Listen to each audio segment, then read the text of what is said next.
அகிலத்தின் அன்பான சொந்தங்களுக்கு இணைய வணக்கம். மீனவர் காலையினூடாக சாதித்திருக்கின்றோம்.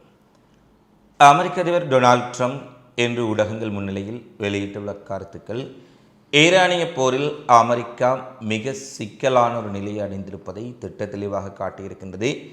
அதிலும் ஈரான் போர் குறித்து நான் இவ்வாறு எதிர்பார்க்கவில்லை என ட்ரம்ப் ஒரு அதிர்ச்சிகரமான செய்தியை வெளியிட்டிருக்கின்றார். அடுத்து டொனால்ட் ட்ரம்ப் அவர்கள் முற்றிலும் தன்னுடைய சுயநினைவை இழந்து விட்டாரா என்று கூறும் அளவுக்கு நாளொரு வண்ணமும் பொழுதொரு மேனியுமாக அவருடைய வாக்குமூலங்களில் பாரியளவான வேறுபாடுகளையும் தடுமாற்றங்களையும் திட்ட தெளிவாக பார்க்கக்கூடியதாக இருக்கின்றது. ஐக்கிய அரபு எமிரேட்ஸ் துபாய் மீது மீண்டும் மிக கடுமையான தாக்குதல்கள் நடத்தப்பட்டிருக்கின்றன. துபாய் மிக பெரிய சிக்கலுக்குள் மாட்டியிருக்கின்றது என்பதை தெளிவாக பார்க்கக்கூடியதாக இருக்கின்றது. லெபனான் முனையிலும் மிக கடுமையான மோதல் உச்சமடைந்திருக்கின்றது. இந்த நிலையில் பிராந்தியத்தில் நடைபெற்ற மிக முக்கியமான பிந்திய தகவல்களை இந்த காணொலியில் பார்க்கலாம். முதலில் காணொலிக்கு செல்வதற்கு முன்பாக அமெரிக்க அதிபர் டொனால்ட் ட்ரம்ப் நேற்றைய தினம் நேட்டோ நாடுகளுக்கும் தன்னுடைய ஐரோப்பிய கூட்டாளிகளுக்கும் ஒரு அறிவித்தலை விடுத்திருந்தார். கர்முஸ் ஜலச்சந்தி என்பது அனைவரும் பயன்படுத்தக்கூடிய ஒரு பகுதி. அனைவருடைய கப்பலுமே இந்த பாதை வழியாகத்தான் செல்கின்றது. எனவே அமெரிக்கா தனியே இதில் ஈடுபட முடியாது. எனவே அமெரிக்காவுக்கு துணையாக நீங்களும் உங்கள் போர்க்கப்பல்களையும் கடற்படையையும் அனுப்ப வேண்டும் என்ற ஒரு கோரிக்கை. ஏற்கனவே அமெரிக்கா சொன்னால் எடுத்ததற்கெல்லாம் தலையாட்டி பொம்மைகளைப் போல இருந்த ஐரோப்பிய யூனியனிடமும் நேட்டோவுடனும் நேரடியாக கோரிக்கை வைக்கின்றார். அவர் நினைத்தார் தான் சொன்னவுடன் அவர்கள் போர்க்கப்பல்களை எல்லாம் எடுத்துக்கொண்டு கர்மோஸ் ஜலச்சந்திக்கு வந்து விடுவார்கள். எனவே ஈரானையும் ஏனைய அனைத்து நாடுகளையும் இதில் கோர்த்து விடலாம் என்றொரு மிகப்பெரிய சதித்திட்டத்தை ட்ரம்ப் தீட்டியதன் வெளிப்பாடே அவர்களுக்கும் கோரிக்கை விடுக்கப்பட்டது. ஆனால் ட்ரம்ப் எதிர்பாராத விதமாக அமெரிக்கா இதுவரை இல்லாத அளவுக்கு ஒரு அவமானத்தை உலகத் தலைவர்கள் ட்ரம்புக்கு திருப்பி கொடுத்திருக்கிறார்கள். பிரிட்டன் பிரதமர் ஸ்டார்மர் கூறிவிட்டார், இந்த போர் எங்களுடைய போர் கிடையாது, இது இஸ்ரேல் அமெரிக்காவின் போர். முடிவற்ற ஒரு தெளிவான கொள்கை இல்லாத போருக்கு நாங்கள் எங்களுடைய நேரத்தையும் உயிர்களையும் செலவு செய்ய முடியாது என்று ஒரேடியாக பதிலளித்து விட்டார். அதேபோல் ஜெர்மனியினுடைய பாதுகாப்பு அமைச்சர் இதுவரை இல்லாத அளவுக்கு அமெரிக்காவுக்கு எதிரான காட்டமான கருத்துக்கள். இந்த போரை தொடங்கும் போது யாருடைய அனுமதியோ ஆலோசனையோ பெறப்படவில்லை. ட்ரம்பும் அமெரிக்க நிர்வாகமும் தன்னிச்சையாக இந்த போரை தொடங்கிவிட்டார்கள். இந்த போர் பேரழிவு மிக்க போராக மாறி இருக்கின்றது. எனவே இந்த இக்கட்டான நிலையில் நாங்கள் இந்த போரில் பங்கேற்றால் அது எங்களுடைய நாட்டுக்கும் பாதிப்புகளை ஏற்படுத்தும் என அவரும் ஒரு பதில். பிரான்சினுடைய அதிபர் மெக்ரோன் ஒருபடி மேலே சென்று நான் ஈரானிய அதிபர் பெசஸ்கியானிடம் பேசிக்கொண்டிருக்கின்றேன். இந்த போரை முடிவுக்கு கொண்டு வருவது குறித்தும் கர்முஸ் ஜலச்சந்தியை அமைதியான முறையில் திறப்பது குறித்தும் பேச்சுவார்த்தை நடத்தி கொண்டிருக்கின்றோம். இந்த நேரத்தில் நாங்கள் எங்கள் கப்பல்களை அனுப்ப முடியாது என்று பிரான்ஸ் அடுத்த அதிரடியை கொடுத்திருந்தார்கள். தொடர்ச்சியாக ஜப்பானாக இருக்கலாம், தென்கொரியாவாக இருக்கலாம், அனைத்து ஏற்கனவே ஸ்பெயின், இத்தாலி, அமெரிக்காவின் இந்த நடவடிக்கையிலும் பங்கேற்பதில்லை என்று கூறிவிட்டார்கள். அனைத்து நேட்டோ நாடுகளும் ஒன்றன்பின் ஒன்றாக அமெரிக்க போரில் பங்கேற்க முடியாது என்ற தகவலை தெளிவுபடுத்தி இருந்தார்கள். அதாவது இம்முறை நேட்டோ நாடுகளும் ஐரோப்பிய நாடுகளும் தெளிவு பெற்றுவிட்டார்கள். அமெரிக்காவினுடைய ஆக்கிரமிப்பு வரிக்காகவும் இஸ்ரேலினுடைய ஆக்கிரமிப்பு வரிக்காகவும் நடைபெறும் போரில் தங்களுடைய சொத்துக்களையும் தங்கள் படைகளினுடைய உயிர்களையும் இழப்பதற்கு தாங்கள் தயாராக இல்லை என்பதை முதல் தடவையாக முதுகெலும்போடு அறிவித்திருக்கின்றார்கள். இது ட்ரம்புக்கும் அமெரிக்காவுக்கும் ஏற்பட்ட மிகப்பெரிய பின்னடைவு என்பதில் எந்த மாற்று கருத்தும் இல்லை. அமெரிக்கா கேட்பதற்கு முதலே அமெரிக்காவுக்கு ஜால்ரா அடிப்பதற்காக தங்கள் படைகளையும் கப்பல்களையும் விமானங்களையும் இதுவரை அனுப்பி வந்த நேட்டோ நாடுகள் அமெரிக்க அதிபர் விடுத்த கோரிக்கைக்கு முதல் முறையாக மறுப்பு வெளியிட்டிருக்கின்றார்கள். ஏறக்குறைய இஸ்ரேலும் அமெரிக்காவும் இந்த போரில் தனித்து விடப்பட்டிருக்கின்றார்கள் என்பதை தெளிவாக பார்க்கக்கூடியதாக இருக்கின்றது. ஸ்பெயின் நாடு இந்த போர் ஆரம்பித்த உடனேயே சொல்லிவிட்டார்கள், இது ஒரு நீதியற்ற போர், நியாயமற்ற போர். அமெரிக்கா வேண்டுமென்றே ஈரான் மீது ஒரு வலிந்த போரை திணித்திருக்கின்றார்கள். அப்படிப்பட்ட நீதி கட்ட போருக்காக எங்கள் படைகளை நாங்கள் ஒருபோதும் பயன்படுத்த மாட்டோம்.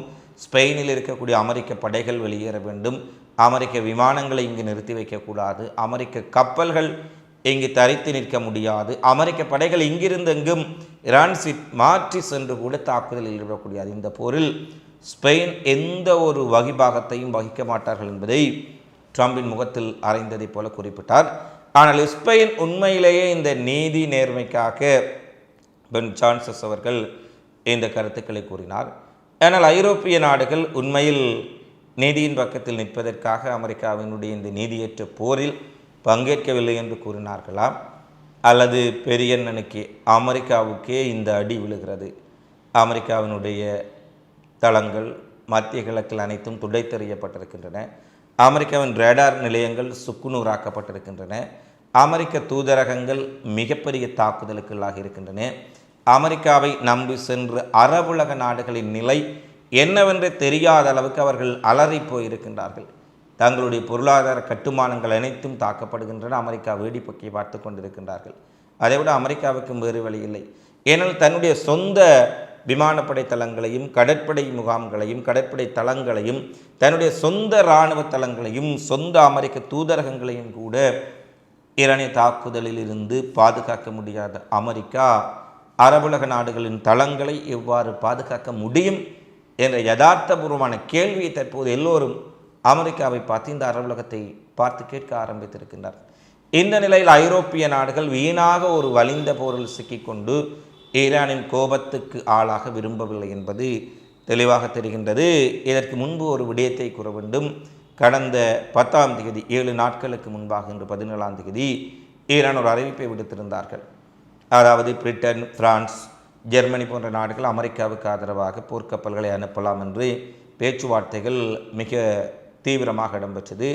பிரான்ஸ், பிரிட்டன் கப்பல்களும் ஈரானுக்கு எதிராக அமெரிக்காவுடன் களத்தில் குதிக்கப் போகின்றார்கள் என்றெல்லாம் செய்திகள் நேட்டோ ஊடகத்தில் இருந்தெல்லாம் வெளியாக இருந்தன. அப்போது ஈரான் தெளிவான ஒரு செய்தியை குறிப்பிட்டார்கள். அவர்களை போரில் கலந்து கொள்ள வேண்டாம் என்றோ, இந்த போரில் நீங்கள் கலந்து கொண்டால் நிலைமை தீவிரமடைய என்றோ சாதாரணமான ஒரு வேண்டுகோள் கிடையாது, ஒரு எச்சரிக்கை.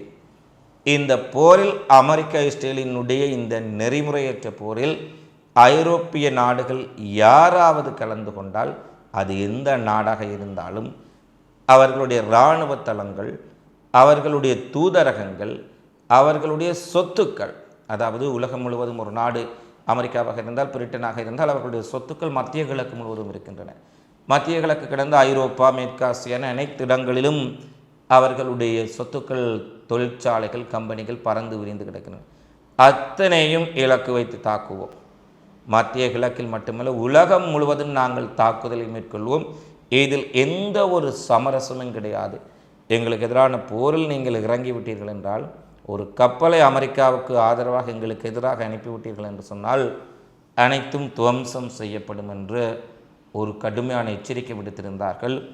அந்த எச்சரிக்கையின் பின்னணியிலும் தற்போது அமெரிக்க தளங்களுக்கே விடக்கூடிய அடியை பார்த்திருப்பார்கள். அந்த பின்னணியிலும் இவர்கள் நேட்டோ நாடுகள் ஈரானுக்கு ஆன போரில் வாருங்கள் என்று கேட்டாலே தெரித்து ஓடுவதை பார்க்கக்கூடியதாக இருக்கின்றது. இந்த நிலையில் இஸ்ரேல் அமெரிக்கா தனித்து விடப்பட்ட சூழ்நிலையில் போர் தீவிரமடைந்திருக்கின்றது.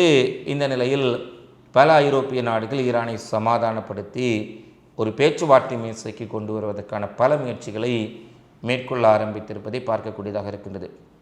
பிரான்சினுடைய அதிபர் நேரடியாகவே பெஷாஷ்கியானுடன் பேசியிருக்கின்றார் என்று பின்லாந்தினுடைய பிரதமர் குறிப்பிடுகின்றார். இந்த பிரச்சனையை பேச்சுவார்த்தை மூலம் தீர்க்க வேண்டிய நேரம் வந்துவிட்டது. இனியும் இந்த போரை உலகம் தாங்காது. எந்த ஒரு நாடுகளும் தாங்க முடியாத நிலை அடைந்து விட்டனர். இந்தியா இதில் மத்தியஸ்தம் வகித்தால் நன்றாக இருக்கும் என்று ஒரு பேச்சு. ஏனெனில் இந்தியா அமெரிக்காவுடன் நட்புறவாக இருக்கின்றார்கள், ஈரானுடன் நட்புறவாக இருக்கின்றார்கள், இஸ்ரேலுடன் நட்புறவாக இருக்கின்றார்கள். எனவே 3 தரப்புக்கும் பொதுவான ஒரு தரப்பாக இந்தியா இதில் மத்தியஸ்தம் வகித்து பேச்சுவார்த்தைகளை உடன் ஆரம்பிக்க வேண்டும் என்று பின்லாந்து கோரிக்கை விடுக்கின்றார்கள். இதே கோரிக்கையை இந்த ஜெர்மனியும் விடுத்திருக்கின்றார்கள். இது பேச்சுவார்த்தைக்கான நேரம். இன்னும் ஒரு போரை இந்த உலகம் தாக்குப்பிடிக்க முடியாது. எனவே பேசுவதற்கு அனைவரும் ஒன்று கூடுங்கள் என்ற ஒரு எச்சரிக்கையும் அவரும் விடுத்திருக்கின்றார். ஆனால் அமெரிக்கா பலதரப்பட்ட தரப்புகளூடாக இந்த பேச்சுவார்த்தைக்கு மறைமுகமாக ஈரானுக்கு தூதுவிட்டாலும் கூட ஈரான் தங்களுடைய நிபந்தனைகளில் தெளிவாக இருக்கின்றார்கள். தங்கள் மீது அநியாயமாக விதிக்கப்பட்ட அத்தனை பொருளாதார தடைகளையும் நீக்க வேண்டும். தங்களுக்கு இந்த போரில் இவர்கள் வலிந்து திணித்த போரில் எங்களுடைய உட்கட்டுமானங்கள் மிகப்பெரிய அளவில் சேதப்படுத்தப்பட்டு விட்டன, பல பில்லியன் டாலர்கள் அளிக்கப்பட்டு விட்டன, அதற்கான இழப்பீட்டை கொடுக்க வேண்டும். அமெரிக்க படைகள் மத்திய கிழக்கில் இருக்கக்கூடிய தளங்களை எல்லாம் காலி செய்துவிட்டு வெளியேற வேண்டும். 3 நிபந்தனைகளை நிறைவேற்றப்பட்டால் நாங்கள் பேச்சுவார்த்தைக்கு வருவதில் எந்த ஒரு சிக்கலும் கிடையாது என்பதையும் தெளிவுபடுத்தி இருக்கின்றார்கள். ஒன்று, போரை நிறுத்துமாறு ஐரோப்பிய நாடுகள் ஈரானிடம் பேசும் சம நேரத்தில் ஹர்முஸ் ஜலச்சந்தியில் தங்களுடைய கப்பல்களை விடுதலை செய்யுமாறு, அதாவது வழிவிடுமாறு ஈரானிடம் ஒரு மறைமுக பேச்சுவார்த்தையும் ஆரம்பித்திருக்கின்றார்கள் என்பதை ஈரானின் வெளியுறவுத்துறை அமைச்சர் அப்பாஸ் அரக்ஷி நேற்றைய தினம் குறிப்பிட்டிருக்கின்றார். அதாவது ஹர்முஸ் ஜலச்சந்தியில் நீங்கள் எங்கள் கப்பல்களை விட்டுவிடுங்கள், நாங்கள் அமெரிக்காவுடன் எந்த ஒரு உறவும் வைத்துக் கொள்ளவில்லை, உங்களுக்கு எதிராக போரில் எந்த நடவடிக்கையும் மேற்கொள்ள மாட்டோம் என்று ஈரானிடம் நேருக்கு நேர் பேச ஆரம்பித்திருக்கின்றார்கள் என்பதும் ஒரு கூடுதலான விடயம். ஒரு விடயத்தை நாங்கள் நினைவில் கொள்ள வேண்டும். அமெரிக்காவினுடைய ஒற்றை கோரிக்கையாக்காக இந்த ஐரோப்பிய ஒன்றியமும் நேட்டோ நாடுகளும் ஈரான் மீது தடைக்கு மேல் தடை என பொருளாதார தடைகள் விதித்து ஈரானின் பொருளாதாரத்தை முடக்கி ஈரானின் வளர்ச்சியை தடுப்பதற்காக எத்தனையோ நடவடிக்கைகளை கடந்த 30 ஆண்டுகளில் மேற்கொண்டார்கள். 1, 2 அல்ல, எத்தனையோ நடவடிக்கைகள். அப்படி இவர்கள் செய்த நடவடிக்கைகளில் அதில் நியாயம் நீதி என்பதற்கு அப்பால் அமெரிக்கா சொல்லிவிட்டால் ஈரானுக்கு எதிராக பொருளாதார தடை, 1ஆம் கட்டம், 2ஆம் கட்டம், 3ஆம் கட்டம் என மிகப்பெரிய அளவில் பொருளாதார தடைகளை கண்ணை மூடிக்கொண்டு விதித்தார்கள். அந்த பொருளாதார தடைகள் கூட ஈரானின் பொருளாதார வளர்ச்சியில் பாதிப்புகளை ஏற்படுத்தி இருந்தது என்பது முக்கியமான விடயமானால் அதை மீறி ஈரான் தங்களுடைய வளர்ச்சி ஏற்படுத்தி இருக்கின்றார்கள். இந்த சூழ்நிலையில் ஈரான் எந்த நாட்டுடனும் எண்ணெய் வர்த்தகம் செய்யக்கூடாது, ஈரானின் எண்ணெயை நீங்கள் வாங்கக்கூடாது, ஈரானின் பொருட்களை வாங்கக்கூடாது, ஈரானுடன் ஏற்றுமதி இறக்குமதி செய்யக்கூடாது என்று உலக நாடுகளுக்கெல்லாம் பொருளாதார தடை விதித்து ஈரானை ஒதுக்கி வைத்தார்களோ அதே ஈரானிடம் இன்று இவர்கள் தங்களுடைய கப்பலை ஹார்முஸ் ஜலச்சந்தி ஊடாக விட்டுவிடுங்கள் என்று கெஞ்சும் அளவுக்கு காலம் மாறியிருக்கின்றது என்று தான் சொல்ல வேண்டும். ஒரு தமிழில் ஒரு பழமொழி சொல்வார்கள், காலம் எப்போதும் பேசுவதில்லை, ஆனால் எல்லாவற்றுக்கும் அது பதில் சொல்லும் என்பதைப் போல ஈரானின் வர்த்தகத்தை தடுப்பதற்கு, ஈரானின் கப்பல்களை தடுப்பதற்கு, ஈரானின் பொருளாதாரத்தை முடக்குவதற்கு ஒன்றிணைந்து இருந்தவர்கள் எல்லோரும் இன்று ஈரானிடம் கெஞ்சுகின்றார்கள், ஹார்முஸ் ஜலச்சந்தியில் எங்கள் கப்பலை விட்டுவிடுங்கள், நாங்கள் உங்களுடன் எந்த வம்பு தும்புக்கும் வரவில்லை என்று. இதுதான் கால மாற்றம் என்பதை தெளிவாக பார்க்கக்கூடியதாக இருக்கின்றது. இந்த மாற்றங்களுக்கு மத்தியில் இன்று டொனால்ட் ட்ரம்ப் வெள்ளை மாளிகையில் வழக்கமாக ஊடகங்களுக்கு பேசும் பொழுது ஒரு விடயத்தை குறிப்பிட்டார். அவரை அறியாமலே உண்மையை பேசிவிட்டார்.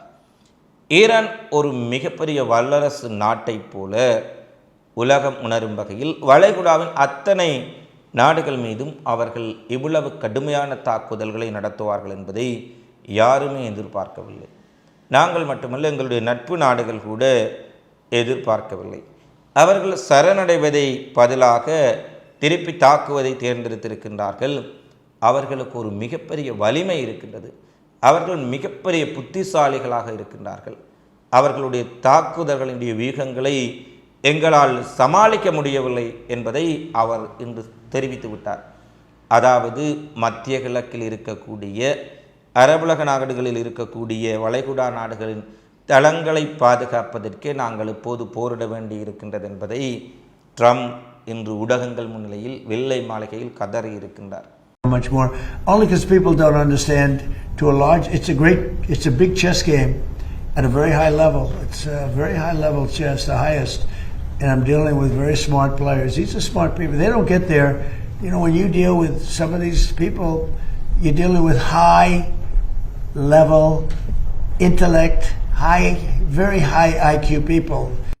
அதாவது ஈரானில் ஆட்சி மாற்றத்தை ஏற்படுத்த போகின்றோம், ஈரானை அமெரிக்க கட்டுப்பாட்டில் கொண்டு வந்து ஈரானை நாங்கள் வழிநடத்தப் போகின்றோம், எங்களுடைய பொம்மை ஆட்சியாளர்களை அங்கு ஆட்சிக்கு கொண்டு வரப்போகின்றோம் என்றெல்லாம் கொக்கரித்து கொண்டு வந்த ட்ரம்ப் இன்று ஈரான் தாக்குதலிலிருந்து வளைகுடா நாடுகளில் இருக்கும் எங்கள் தளங்களை பாதுகாப்பதற்காகத்தான் நாங்கள் போராடுகின்றோம் என்னும் அளவுக்கு நிலைமை மாறியிருக்கின்றது. அதை போல ஈரான் ஒரு வல்லரசு நாட்டை போல செயற்படுகின்றார்கள். அவர் கூறுகின்றார், ஒரே நேரத்தில் பல நாடுகளை தாக்குகின்றார்கள், தங்கு தடை இல்லாமல் இத்தனை தாக்குதல்களை நாங்கள் செய்த பின்னரும் அவர்கள் எந்த விதமான ஒரு தங்கு தடையும் இல்லாமல் மிக பாரிய விமானங்கள் கூட இல்லாமல் துல்லியமாக எங்கள் தளங்களையும் தூதரகங்களையும் தாக்கி இருக்கின்றார்கள் என்று ஈரான் குறித்த தன்னுடைய அச்சத்தையும் வியப்பையும் ட்ரம்ப் வெளிப்படுத்தி இருப்பது அமெரிக்கா இந்த போரில் எவ்வளவு தூரம் திணறி போயிருக்கின்றார்கள், குழப்பமடைந்திருக்கின்றார்கள், அதிர்ச்சி அடைந்து போயிருக்கின்றார்கள் என்பதை திட்ட தெளிவாக பார்க்கக்கூடியதாக இருக்கின்றது. ஆனால் அமெரிக்காவுக்கு முட்டுக் கொடுக்கக்கூடிய, இஸ்ரேலுக்கு முட்டுக் கொடுக்கக்கூடிய மேற்குலக அடிமைகள் ஈரான் கதை முடிந்தது, கப்பல் படை முடிந்தது, இராணுவம் முடிந்தது, தரைப்படை முடிந்தது, ட்ரோன்கள் ஏவுதளங்கள் காலியாகிவிட்டன, ஈரானின் ஏவுகணை தளங்கள் காலியாகிவிட்டன. ஈரான் 3-4 தினங்களுக்குள் அமெரிக்க கட்டுப்பாட்டுக்குள் வந்துவிடும் என்று ரைட்டப் பேசிக்கொண்டிருக்கின்றார்கள். தங்களை தாங்களே பெரிய ஆய்வாளர்கள் கூட சொல்லக்கூடியவர்கள் எல்லாம் இன்னும் 3-4 தினங்களுக்குத்தான் ஈரானிடம் ஏவுகணைகள் இருக்கின்றன, அதன் இருப்புக்கள் தீர்ந்துவிட்டால் அதன் கதை முடிந்து விடும் என்றெல்லாம் பேசிக்கொண்டிருக்க அமெரிக்க அதிபர் டொனால்ட் ட்ரம்ப் உண்மையை போட்டுடைத்திருக்கின்றார் உலகத்துக்கு என்பதை பார்க்கக்கூடியதாக இருக்கின்றது. அடுத்து இன்று ஈராக் ஒரு அதிரடியான அறிவிப்பை விடுத்திருக்கின்றார்கள். ஏற்கனவே இந்த ஐரோப்பிய நாடுகள் அதிர்ச்சியை கொடுத்து விட்டார்கள், நேட்டோ ஒரு அதிர்ச்சியை கொடுத்து விட்டார்கள். ஈரான் குறித்து தானே தன்னுடைய வாயால் உண்மையை ட்ரம்ப் உளறிவிட்டார். அவ்வாறான நேரத்தில் இன்று ஒரு விடயம், பக்தாத்தில் இருக்கக்கூடிய அமெரிக்க தூதரகம் மீது யாராவது தாக்குதல் நடத்தினால் அதற்கு நாங்கள் எதிர்த்தாக்குதல் நடத்த முடியாது. அந்த தூதரகம் எங்களுடைய மண்ணில் இருந்தாலும் ஈராக்கில் இருந்தாலும் அந்த வளாகம் அந்த நாட்டினுடையது. அதாவது ஈராக் அரசு கூறுகின்றது அமெரிக்க தூதரகம் எங்களுடைய நாட்டில் இருக்கின்றது, அது ஈராக் நாட்டில் அமைந்திருந்தாலும் அந்த அமெரிக்க தூதரகம் அமைந்து இருக்கக்கூடிய வளாகம் அவர்களுடையது தான். எனவே அதை அவர்களே பார்த்து கொள்ள வேண்டும். நீங்கள் தாக்கினாலும் தாக்காவிட்டாலும் பதிலடி கொடுத்தாலும் அது உங்களுடைய பிரச்சனை, அது ஈராக்கில் இருக்கும் பிரச்சனை அல்ல, எங்களிடமிருந்து நீங்கள் எதையும் எதிர்பார்க்காதீர்கள் என ட்ரம்பினுடைய முகத்தில் ஓங்கி அறைந்திருக்கின்றது ஈராக். ஏனெனில் ஈராக் ஷியா பிரிவு இஸ்லாமிய மக்கள் அதிகமாக வாழக்கூடிய நாடு. அயதுல்லால் கமேனியின் படுகொலையால் அங்கு ஏற்கனவே மக்கள் கொதித்து போயிருக்கின்றார்கள். இந்த நேரத்தில் ஈரானுக்கு எதிராக ஏதாவது சம்பவத்தை செய்தால் அங்கு ஆட்சியவே மக்கள் தூக்கி வீசி விடுவார்கள், கவிழ்த்து விடுவார்கள் என்னும் அளவுக்கு நிலைமை மோசமாக இருக்கின்றது. ஈரான் ஆதரவு பெற்ற இயக்கங்கள் ஏற்கனவே அமெரிக்க தளங்கள் தூதரகங்களை நோக்கி தாக்குதலை அதிகப்படுத்தி இருக்கும் சூழ்நிலையில் ஈராக்கின் இந்த அறிவிப்பும் அமெரிக்காவை இனி ஈராக்கும் நம்பப் போவதில்லை என்பதை தெளிவுபடுத்தி இருக்கின்றது. இவ்வாறான நிலைமைகளில் தான் இந்த டொனால்ட் ட்ரம்பினுடைய நடவடிக்கைகளை பார்க்கின்ற பொழுது மிக மிக ஒரு குழப்பமடைந்த ஒரு நபராக அவர் இருப்பதை பார்க்கக்கூடியதாக இருக்கின்றது. நேற்று பிற்பகல் 1 மணிக்கு ஒரு ட்விட்டர் போடுகின்றார், கார்முஸ் ஜலச்சந்தியை திறக்க அனைவரும் எங்களுக்கு உதவ வேண்டும், அனைவரும் இணைந்து கார்முஸ் ஜலச்சந்தியை மீட்போம். பின்னர் நேட்டோ நாடுகள் ஐரோப்பிய நாடுகள் எல்லாம் அதற்கு மறுப்பு தெரிவித்த பின்னர் மாலை 5 மணிக்கு அவர் ஒரு ட்விட்டர் போடுகின்றார், எங்களுக்கு யாருடைய உதவியும் தேவையில்லை, எங்களிடம் மிக வலிமையான இராணுவம் இருக்கின்றது, நாங்கள் வலிமையான நாடு, அவர்களுடைய பதில்களை சரிபார்க்கவே நான் உதவி கோரினேன் என்று ஒரு பதிவை போட்டிருக்கின்றார். We don't need anybody. We're the strongest nation in the world. We have the strongest military by far in the world. We don't need them. But it's interesting. I'm almost doing it in some cases, not because we need them, but because I want to find out how they react.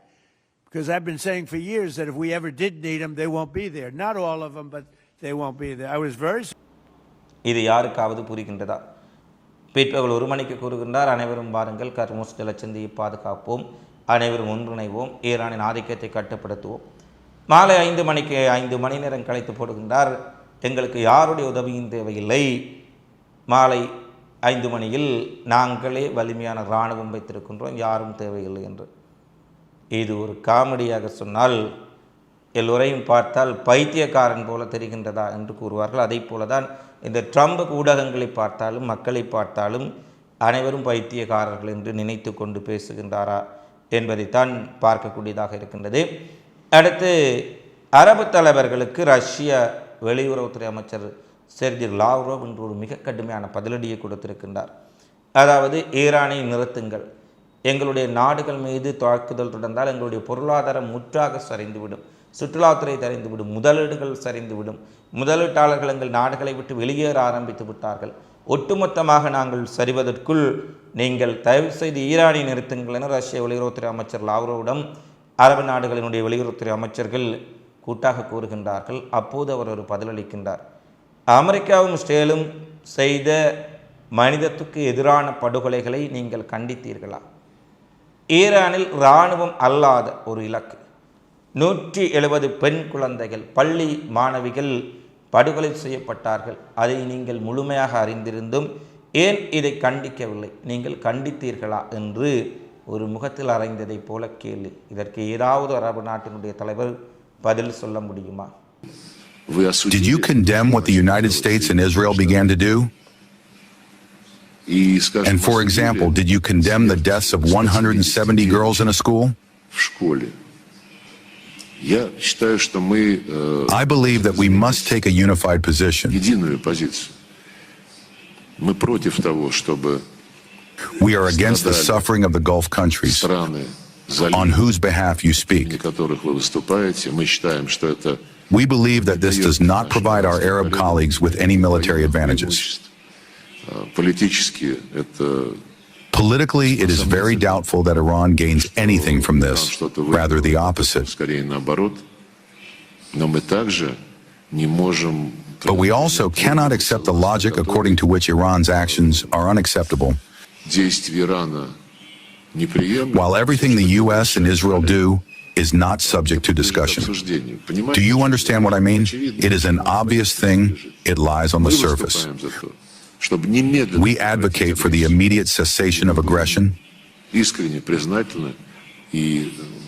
We would be sincerely grateful to the Cooperation Council for the Arab states of the Gulf and to all the countries represented here if you would add your voice to this.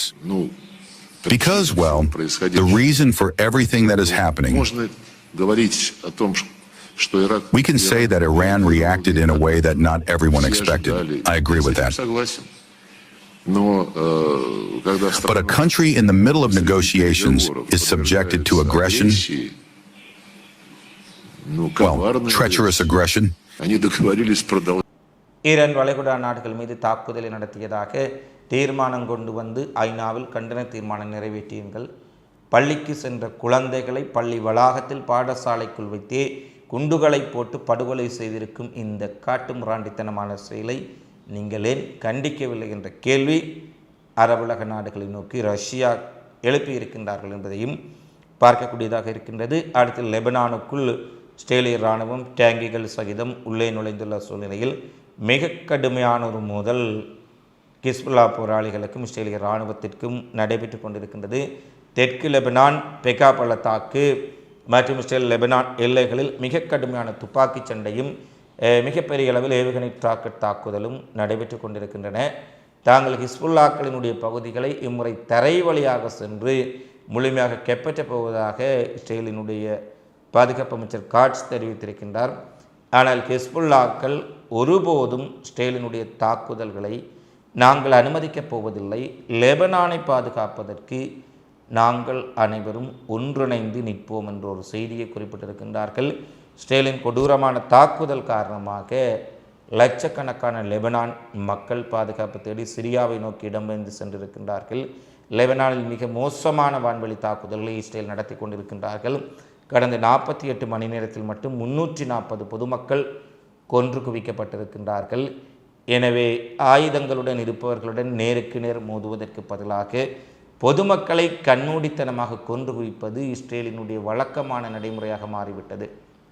காசாவில், சிரியாவில், ஏன் ஈரானில் கூட பொதுமக்களை இலக்கு வைத்து நடத்தும் இந்த தாக்குதல்களை ஐக்கிய நாடுகள் சபையும் சர்வதேசமும் ஐரோப்பிய ஒன்றியமும் கண்டுகொள்வதில்லை என்பதுதான் மிகப்பெரிய வேதனை. லெபனானிலும் மிகப்பெரிய அளவிலான மோதல் ஒருபுறம் ஹிஸ்புல்லாக்களுக்கும் இஸ்ரேல் படைகளுக்கு நடைபெற்று கொண்டிருக்க, மறுபுறம் லெபனான் குடிமக்களை இலக்கு வைத்து மிகப்பெரிய படுகொலைகளையும் இஸ்ரேல் ஆரம்பித்திருக்கின்றார்கள் என்பதை பார்க்கக்கூடியதாக இருக்கின்றது.